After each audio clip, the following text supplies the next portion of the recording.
আসসালামু আলাইকুম, প্রোকোডারে আপনাকে স্বাগতম। আপনি শিখছেন মডার্ন সিএসএস এবং আজকে আমরা মডার্ন সিএসএস এর একটা মডার্ন ফিচার শিখব, সেটা হচ্ছে সিএসএস ভেরিয়েবল।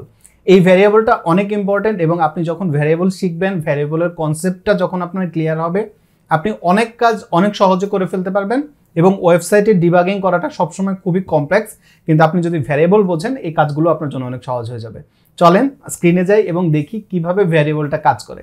যেমনটা দেখেন, এখন আমি খুব সংক্ষেপে ছোট একটা প্রজেক্ট বানিয়েছি যেখানে আমি ভেরিয়েবল ব্যবহার করব। এবং এখানে আপনি দেখেন আমার এখানে একটা ব্যাকগ্রাউন্ড কালার আছে। এখানে মূলত আমি তিনটা কালার নিয়ে কাজ করছি, কিন্তু আমরা যখন রিয়েল লাইফ প্রজেক্টে কাজ করি আপনি জানেন অনেক ওয়েবসাইটে অনেক কালার নিয়ে কাজ করতে হয়। তো এখানে আপনি একটা জিনিস দেখেন, আমার এখানে একটা ব্যাকগ্রাউন্ড কালার আছে, এখানে একটা কালার আর এখানে একটা কালার। এবং এখানে আমার যে ব্যাকগ্রাউন্ড কালারটা এটা ডার্ক ব্ল্যাক কালার, এবং এই কালারের টেক্সটই হচ্ছে যে আমার এই যে এখানে হ্যালো আমি সেম কালারে লিখেছি। আবার আমার এখানে যে মেনুটা বাটনটা দেখছেন, এই বাটনের কালারটাও কিন্তু আমার এই ব্যাকগ্রাউন্ড কালারের মতো। আবার আমি যখন এখানে হোভার করছি তখন এখানে আমাকে যে ব্যাকগ্রাউন্ড কালারটা দেখাচ্ছে সেটা হচ্ছে আমার বডির ব্যাকগ্রাউন্ড কালার, এবং টেক্সটের কালার হচ্ছে আমার এই কালার। আমি এভাবে আসলে করেছি কেন, যাতে করে আমি এই তিনটা কালার নিয়ে আপনাকে একটু লুপ করে বা ব্যাপারটা ভালো করে বোঝাতে পারি।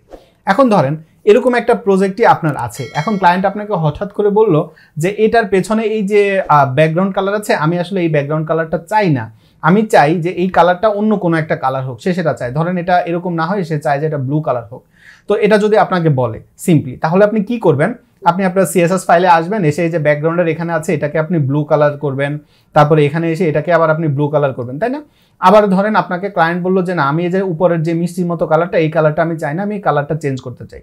তাহলে আপনি আবার সিএসএস এ আসবেন, আসার পরে এই যে এই কালারটা যত জায়গায় আছে দেখেন, আমার এই সেম কালারটা কয়বার ব্যবহার করা হয়েছে, এখানে ব্যাকগ্রাউন্ড কালার হিসেবে, তারপরে আবার এখানে দুইবার ব্যবহার করা হয়েছে। অথবা আপনার ক্লায়েন্ট আপনাকে বললো এই যে ডার্ক ব্ল্যাক কালার, এই কালারটা সে চেঞ্জ করতে চায়, তাহলে দেখেন আমার এই কালারটা এখানে একবার আছে, এখানে একবার আছে, এখানে একবার আছে। এখন দেখেন আমার এই প্রজেক্ট তো খুবই ছোট, এই জন্য এখানে আপনি দেখতে পাচ্ছেন, এখানে আমি যদি বলি আপনার হয়তো কয়েক সেকেন্ড লাগবে কালারটা চেঞ্জ করে ফেলতে। আপনি সার্চ করে বের করে ফেলতে পারবেন এবং আপনি চেঞ্জ করে ফেলতে পারবেন। কিন্তু আপনি যখন অনেক বড় একটা প্রজেক্টে কাজ করবেন তখন এরকম ধরে ধরে প্রত্যেকটা জিনিস চেঞ্জ করা এটা কিন্তু ওয়াইজ ডিসিশন না, আপনি ডেফিনেটলি সেটা বুঝতে পারছেন। তো সেক্ষেত্রে আপনার যদি কালার চেঞ্জ করার দরকার হয়, আপনি কিন্তু সিএসএস ভ্যারিয়েবলটা ব্যবহার করতে পারেন। সিএসএস ভ্যারিয়েবলের ব্যাপারে একটা কথা বলে রাখা উচিত, সেটা হচ্ছে সিএসএস ভ্যারিয়েবল কিন্তু ওল্ডার যে ব্রাউজারগুলো আছে, ইন্টারনেট এক্সপ্লোরার আছে, এখানে কিন্তু সাপোর্ট করে না। লেটেস্ট যে ব্রাউজারগুলো প্রত্যেকটাতেই সিএসএস ভ্যারিয়েবল সাপোর্ট করে, এবং আমি একটা মিনিমাম সাপোর্টেড যে স্ক্রিনশট সেটা আমি দিয়ে রাখবো, যাতে করে আপনি একটা আইডিয়া পেতে পারেন। তাই আপনি যখন সিএসএস ভ্যারিয়েবল আপনার প্রজেক্টে ব্যবহার করতে চাইবেন, তখন আপনার একটু মাথায় রাখতে হবে যে আমি যেটা আমার প্রজেক্টে ব্যবহার করতে চাইছি এটা যারা ইউজ করবে তাদের ব্রাউজারটা কি ব্যাকডেটেড হবে কিনা, এই ব্যাপারটা আপনার একটু মাথায় রাখতে হবে। না হলে দেখা যাবে যে আপনি ভেরিয়েবল ব্যবহার করেছেন, সেটা কাজই করলো না। তো চলেন আমরা একটু ভেরিয়েবলটা দেখি এবং এটা কিভাবে কাজ করে আমরা একটু এক্সপ্লোর করি সিএসএস ভেরিয়েবল। এই সিএসএস ভেরিয়েবলটা যদি আপনি আপনার প্রজেক্টে ব্যবহার করতে চান, তাহলে আপনাকে কি করতে হবে, আপনার প্রজেক্টের একদম প্রথমে চলে আসতে হবে। আমি রিকমেন্ড করি এবং সবাই এভাবেই করে। তো আপনি এখানে লিখবেন কোলন, লিখবেন রুট দিয়ে এরপর আপনি দিবেন কার্লি ব্রেসেস। এখানে আপনি আপনার ভ্যারিয়েবলগুলোর নাম দিতে পারবেন। তো ধরেন আমি এখানে আমার হচ্ছে ওয়েবসাইটের মধ্যে একটা প্রাইমারি কালার, একটা সেকেন্ডারি কালার, এরকম আপনি নাম দিতে পারেন। আপনি আসলে এখানে কি নাম দিলেন এটা ইম্পর্টেন্ট না, জাস্ট নামটা চেষ্টা করবেন একটা রিলেভেন্ট নাম দেওয়ার জন্য। হ্যাঁ, তো এখন আমরা এখানে আসলাম, আসার পরে আমরা এখানে লিখবো হাইপেন, তারপরে আপনার ভ্যারিয়েবলের নাম দিবেন। আমরা লিখলাম প্রাইমারি কোলন দিয়ে এবার কোনটা আপনার প্রাইমারি কালার। আমার প্রাইমারি কালার ধরেন এটা, আমার ওয়েবসাইটে তাকালে এই কালারটাকে দেখায়, তাই এটা হতে পারে আমার প্রাইমারি কালার। তাহলে আমি কি করব, এই কালারটাকে কপি করে নিলাম এবং এখানে এসে আমি বলে দিলাম যে এটা হচ্ছে আমার প্রাইমারি কালার। আমি একটা কালার এখানে নিয়ে নিলাম। আচ্ছা, তারপর আমি আবার এন্টার দিয়ে চাইলে আমি আরো কালার নিতে পারি। ধরেন আমি হাইপেন দিয়ে বললাম এসিসি সেকেন্ডারি, এটুকুই লিখলাম। সেকেন্ডারি কালার আমার হতে পারে হচ্ছে এই যে ভায়োলেট কালারটা। তাহলে আমি এই কালারটাকে এখান থেকে কপি করে নিলাম এবং এখানে এসে আমি সিম্পলি কি করব, আমার এই কালারটাকে আমি দিয়ে দিব, হ্যাঁ, সেকেন্ডারি কালার। তারপর এখানে আরেকটা কালার, এটা আমাদের হতে পারে ব্যাকগ্রাউন্ড কালার। তাহলে আমরা কি করব, এখানে এসে বলে দিব যে বিজি কালার, বা এটা যেহেতু ডার্ক কালার আমরা এখানে এরকম লিখতে পারি DARK, ডার্ক COLOR। হ্যাঁ, তো আপনার যদি একের অধিক কালার হয় তাহলে আমি রিকমেন্ড করবো আপনি এভাবে লিখতে পারেন, এটাকে স্নেক নোটেশন বলে, স্নেক নোটেশন, সাপ এই নোটেশন। আবার আপনি চাইলে ক্যামেল কেস লিখতে পারেন, ক্যামেল কেস হচ্ছে এভাবে। হ্যাঁ, তো এই ক্যামেল কেস, স্নেক নোটেশন এগুলো আপনার না জানলেও হবে, কিন্তু আপনি যখন সামনে জাভাস্ক্রিপ্ট শিখবেন তখন কিন্তু আপনার এগুলো একটু লাগবে আর কি। কিন্তু আপনি ভ্যারিয়েবলের নামে এরকম স্পেস দিতে পারবেন না, আপনি অলরেডি দেখতে পাচ্ছেন যেটা ব্রোকেন হয়ে গেছে। আপনি যদি লিখতে চান তাহলে এরকম হাইপেন দিতে পারবেন, আন্ডারস্কোর দিতে পারবেন, অথবা এভাবে লিখতে পারবেন। তবে এভাবে লিখলেই দেখতে ভালো লাগে, তো তাই আমি এভাবে লিখি। তো ডার্ক কালার হিসাবে আমাদের ডার্ক কালার হচ্ছে এটা, তাহলে আমি এই কালারটাকে এখান থেকে কপি করে নিলাম এবং এখানে এসে আমি আমার যে কালারের নামটা সেটাকে আমি দিয়ে দিলাম। তাহলে আমাদের ভ্যারিয়েবলগুলো নেওয়া হয়ে গেছে।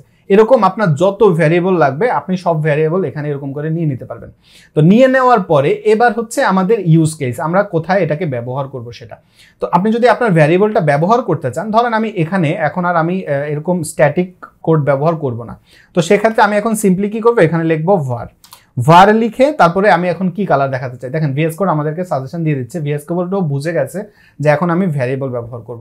তো আমাদের বডির ভ্যারিয়েবল কালার ছিল সেকেন্ডারি কালার, আমি এখন এটা দিয়ে যদি সেভ করি আপনি কোনো চেঞ্জ দেখতে পাবেন না।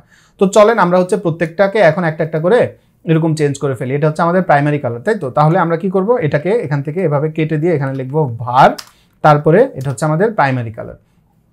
আচ্ছা, তারপরে এটা হচ্ছে আমাদের ডার্ক কালার, তাই না? তাহলে আমরা এখানে লিখলাম var, তারপরে এখানে আমরা লিখে দিব ডার্ক কালার। আচ্ছা, তারপরে এটা হচ্ছে আমাদের ডার্ক কালার, এখানেও আমরা একইভাবে লিখবো var, তারপরে ডার্ক কালার।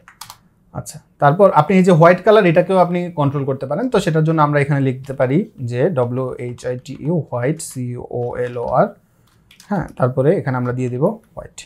তো অনেক সময় এমন হবে যে আপনি সাদার পরিবর্তে হয়তো একটু ডার্ক মানে চেঞ্জ করতে চাইবেন, বা আমরা যখন লাইট মোড ডার্ক মোড নিয়ে কাজ করি, আমার চ্যানেলে কিন্তু লাইট মোড ডার্ক মোডের উপর ভিডিও আছে। তো আপনি যখন লাইট মোড ডার্ক মোড করতে চাইবেন তখন কিন্তু টেক্সটের কালারটাও আপনার চেঞ্জের দরকার হতে পারে। তো সেক্ষেত্রে আপনি সেটাও কিন্তু ব্যবহার করতে পারবেন, কোনো সমস্যা নেই। তাহলে আমরা এখানে লিখলাম var, তারপরে হোয়াইট কালার, তারপরে এখানে এটা হচ্ছে আমাদের প্রাইমারি কালার, তাই তো? তাহলে এখানে আমরা লিখলাম var প্রাইমারি, তারপরে এটা হচ্ছে আমাদের var ডার্ক। হ্যাঁ, প্রত্যেকটা কালার এখানে একটু চেঞ্জ করতে আপনার কাছে মনে হবে যে আমার তো সময় আরও বেশি লাগছে, কিন্তু মজাটা দেখতে পাবেন এরপরে। আমরা এখানে লিখলাম সেকেন্ডারি কালার, তারপরে এখানে এসে আমরা এটাকে বলবো যে এটা হচ্ছে আমার প্রাইমারি কালার। আমি যদি সেভ করি আপনি কোনো চেঞ্জ দেখবেন না, যা যেমন ছিল সব সেরকমই আছে। এখন ক্লায়েন্ট যদি আপনাকে বলে যে আমরা আমার কালারটা চেঞ্জ করতে চাই, যে কোনো একটা কালার, ধরেন এই যে প্রাইমারি কালারটা, এই কালারটা ক্লায়েন্ট চেঞ্জ করতে চাচ্ছে এবং এই কালারটা চেঞ্জ করে ক্লায়েন্ট হয়তো এই যে ইয়েলো কালারটা নিতে চায়। তো সেক্ষেত্রে আপনাকে এখন সিম্পলি কি করতে হবে, আপনাকে এখন সিম্পলি এই যে নিচে আপনি কোথায় কি করেছেন এগুলোর দিকে তাকানোরই দরকার নেই। আপনি সিম্পলি এখানে এসে এই যে প্রাইমারি কালারটাকে যদি রিপ্লেস করে সেভ করে দেন, পুরো ওয়েবসাইটে কালারটা চেঞ্জ হয়ে যাবে, দেখেন। এবং আমরা যখন এখন হোভার করব, আপনি দেখেন এই যে হোভারের পরেও এই যে কালারটা ইয়েলো কালার সেটা হয়ে গেছে। আচ্ছা, আমি কি হোভারেরটা চেঞ্জ করেছিলাম? হ্যাঁ, করেছি।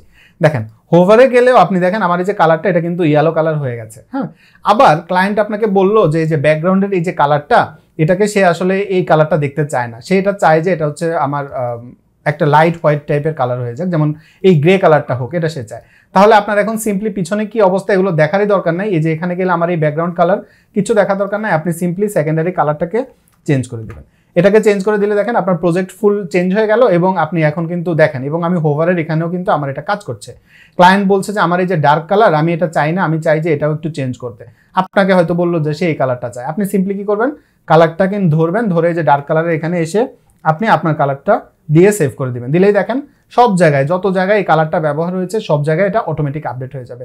এবং এটা কিন্তু খুবই স্ট্যান্ডার্ড একটা প্র্যাকটিস। আপনি যখন CSS এর এই ভ্যারিয়েবলটা ব্যবহার করবেন আপনার হাতে কিন্তু অনেক পাওয়ার থাকবে। যেমন ধরেন আপনি আপনার প্রজেক্টে অনেক জায়গায়, যেমন থাকেন আমি এখানে উইড ব্যবহার করেছি 90%, তাই তো? এখন আপনি আপনার প্রজেক্টে অনেক জায়গায় এই উইড 90% আপনার ব্যবহার করার দরকার হচ্ছে। তো সেক্ষেত্রে আপনি এখানে লিখতে পারেন, দিতে পারেন যে আন্ডারস্কোর আমি ধরেন দিলাম DEFAULT WIDTH, হ্যাঁ, ডিফল্ট উইড আমি ধরে দিলাম 90%, দিয়ে আমি এটাকে সেভ করলাম। এবার এই যে ডিফল্ট উইথ 90% আছে, এখানে এসে এখন আমি কি করব, আমি এখন এখানে লিখে দিব ভ্যারিয়েবল এবং এখন আমি এখানে বলে দিব যে ডিফল্ট উইথ। এবার আমি যদি এটা সেভ করি আপনি এখানে কোনো পার্থক্য দেখতে পাবেন না, কিন্তু ধরেন আমার এই জিনিসটা অনেক জায়গায় ব্যবহারের দরকার হয়েছে, তাহলে আমি এখানে এটা এভাবে লিখে দিলাম। লেটার যখন আমি যদি চাই যে না আমার এটা 90% না হয় এটা 80% হোক, আমি এখন এক জায়গায় 80% চেঞ্জ করব, সব জায়গায় এটা কাজ করবে।